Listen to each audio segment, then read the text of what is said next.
আসসালামু আলাইকুম। গতকাল থেকে আমার প্রেশার হচ্ছে একদম 40 হয়ে গেছে। তো না মাপাইলে কখনো বুঝতাম না। গতকালকে ডাক্তারের কাছে গেছি। অনেক সময় ডাক্তারের কাছে গেলেও প্রেশারটা মাপা হয় না। আমি হঠাৎ ওনার সামনে বসে কাঁপতেছিলাম বেশি।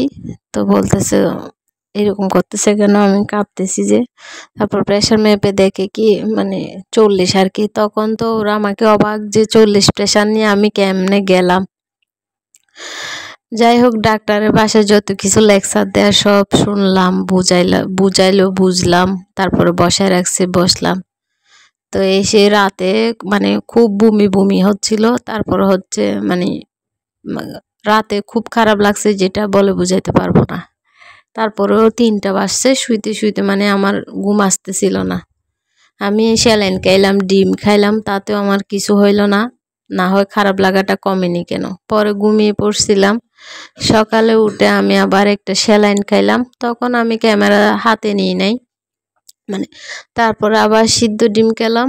তারপরে হচ্ছে এখন দিনের জন্য কি ভিডিও বানাবো, তো সেটা চিন্তা করতে করতে ওর আব্বুকে যখন নাস্তা দিতেছি তখন আবার মনে পড়লো আর কি, যেহেতু শরীরটা একদম খারাপ, প্রেসারে এভাবে ডাউন হয়ে গেছে।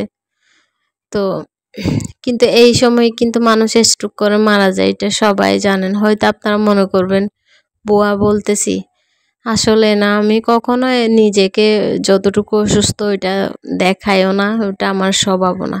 তো আমি চাটাকে এইভাবে হালকা জালের মধ্যে রাখি সব সময়, কারণ চাটা পুরা কফির মতো হয়ে যাবে ঘন হয়ে, ফেনাটা যত আসবে কাছে গনিয়ে গনিয়ে, তো চাটা খুবই দারুণ হবে।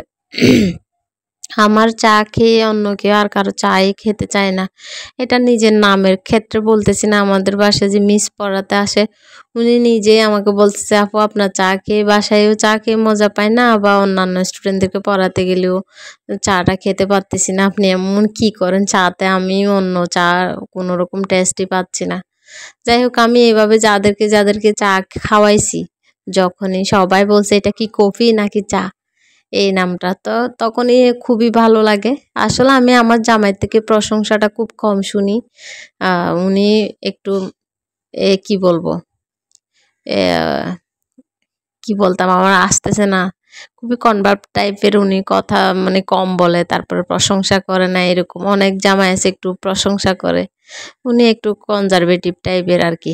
যাই হোক আমি জাস্ট মানে এক এক পার্সেন্ট কাজটা দেখাইলাম, আরও অনেক কাজ পরে আছে, কিন্তু আমার শরীর টানতেছে না বলে আমি আর পারতেছি না। সেজন্য কোনোরকম মাছ এলে তো খাইতে হবে, কেউ তো খাওয়াবে না, জামাই বলতেছে আসবে না। তো রান্না করা মাংস ছিল, ওগুলো নামাইছি, যেহেতু নিজে কিছু করতে পারতেছি না।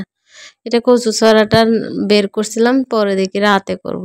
তো কালকে হচ্ছে ইশাতের বার্থডে গেছে, ও আবরারকে একটু করে কেক দিছিল, ওর ফ্রেন্ডরা নাকি আনছে। এরপরে মুরগি আনাইছি, এটাকে কেটে কুটে রাখতে হবে আর কি। তো ধন্যবাদ সবাইকে, আল্লাহ হাফিজ।